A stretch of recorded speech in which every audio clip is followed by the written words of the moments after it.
Alright guys, so we're here on the Radium Mach One, the beautiful Ferrari edition of this board, and man, this is probably one of the most gorgeous boards I've seen in all of production board history.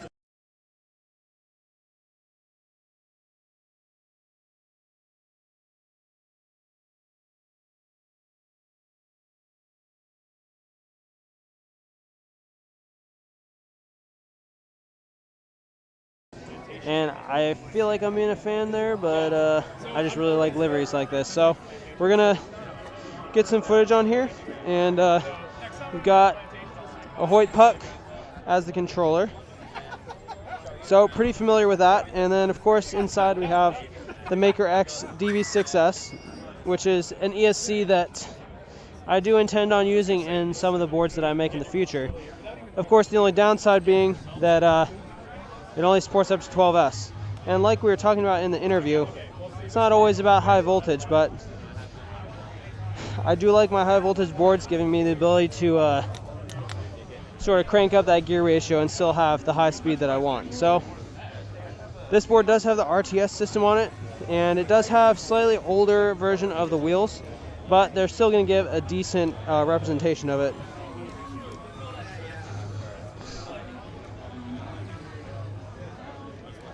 This might be the wrong puck. Hey, Will, I don't think this is the right puck for this board. It's on. But it didn't go at all. Oh, that means I was probably pressing brake. Ah, there you go. Okay. Yeah. I do sometimes as well because it gets No, I totally get that. It does feel pretty stiff, yeah. Gonna loosen up the bushings a little bit.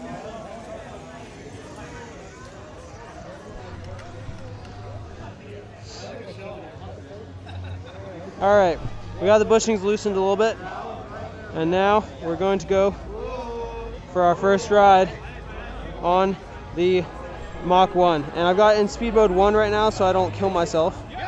So, see how this goes. See if I can feel this torque vectoring working at low speed.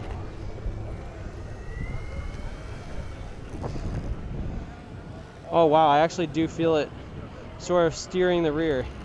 That's a really interesting feeling. You can kind of feel like one side pushing more than the other. We're at a fairly steep lean here. This is a lot steeper than I would expect for most RKP trucks. Obviously that 60-degree front end is what's helping us out there. And man, yeah, I can really feel the torque vectoring working. Man, that's so interesting. I do have to wonder what this would feel like on the track. I'm not sure I'm going to take it out there right now, but let's go onto the street and see if we can feel this suspension a little bit. Alright, we're still in speed mode 1, trying to take it cool. I don't have my armor on, so I'm not trying to ride full bore yet, but man, this thing looks awesome. Get some nice hard brake in there. And we got smart reverse on, that's always good to see. I'm going to switch it to speed mode 2 now. Again, not trying to go too crazy, but want a little bit more speed. A little bit more acceleration, I mean. Like he was saying, I believe it's 150 amps in the top speed mode. Not sure what it is in speed mode 2 because the Puck does things differently, but the suspension is making this pretty comfortable ride. Thanks to Geelong over there for getting some extra footage.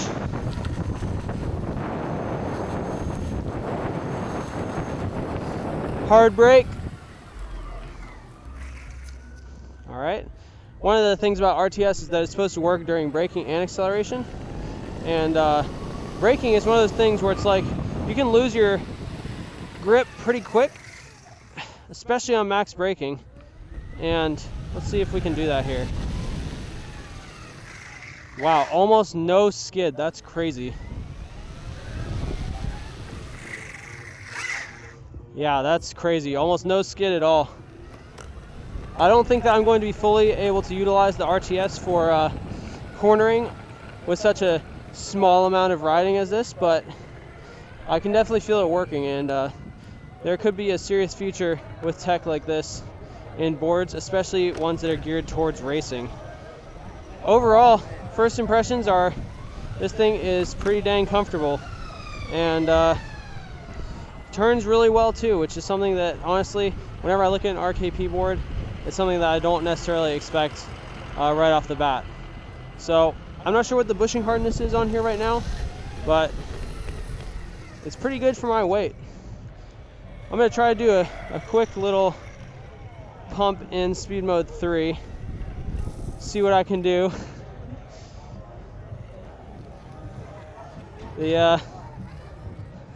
Wow, that's really interesting, going from smart reverse into regular. All right, let's do a little punch. That was about a third throttle. There's just really not enough space in this lot to do this, but man, this is a really interesting board.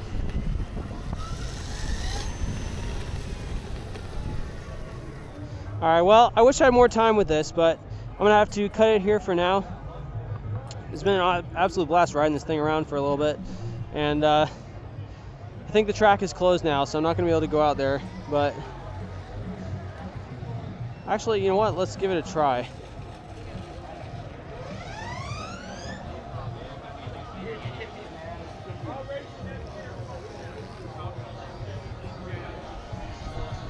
The track is open. Not going to go super hard, but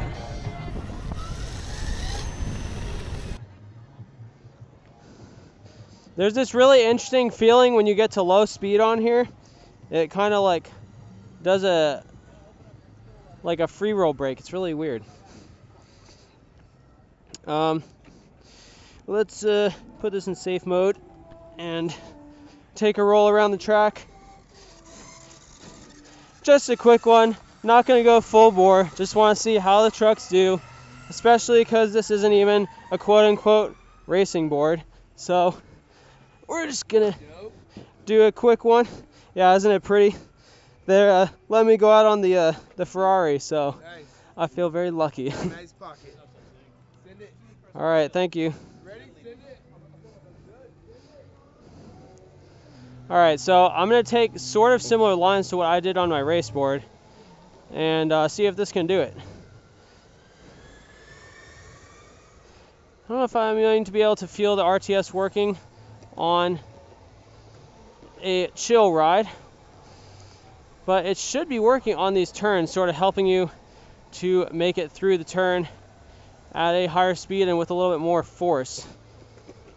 It's interesting for sure feeling the braking on the lower speed wheel. It honestly is throwing it off a little bit for me, but I think it's just something that you have to learn over time and something to get used to. Obviously, people like Dylan Bell have done a great job of getting used to it, and it's great to see technology like that working right out the gate. Obviously, they've done a lot of testing with it, but I mean, still a first gen product pretty much, and has a good level of polish already. So let's see. Ooh, this is a tight turn. Man, this thing can really do it. One of the things that I'm not noticing at all on this board is the speed wobbles that you get from a loose board like this, and that's really awesome. So I'm gonna head off the track now, and that'll conclude this video. So I hope you guys enjoyed this in-depth overview of the Radium Mach One. And be sure to hit up Radium with any questions you've got. And thanks for watching.